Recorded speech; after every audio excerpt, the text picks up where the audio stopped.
So gano'n lang kadali mag-charge mga bossing, wala pa isang oras at full charge na 'tong baterya ng motor ko bossing at gumagana na siya.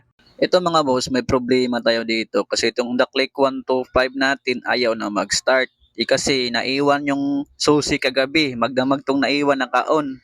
Kaya hindi na mag-start, lubat na yung battery mga boss. At may pupuntahan pa naman tayo. So mabuti na lang meron tayong battery charger ito mga boss. So malaking tulong talaga itong battery charger na to sa mga ganitong klaseng situation. Ito pa naman Honda Click 125 ko is naka-battery drive to, wala tong kickstart.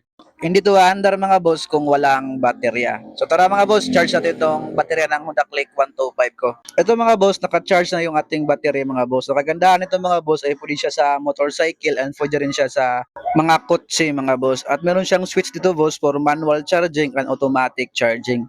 At meron siyang switch for motorcycle and then for baterya ng kotse mga bossing. Ang kagandahan nito mga boss is meron siyang intelligent repair mode. Na kahit drain na yung battery mga bossing is kaya pa niyang i-charge. At higit sa lahat mga bossing is fast charging siya mga bossing. Kaya kung ikaw ay nagmamadali, ito yung kailangan mo na battery charger para sa inyong mga sasakyan, sa inyong mga motor mga bossing. Just click the basket below mga bossing. Diyan kayo makakabili ng battery charger na ginagamit ko ngayon. Ito ay matibay mga bossing, heavy duty at fast charging.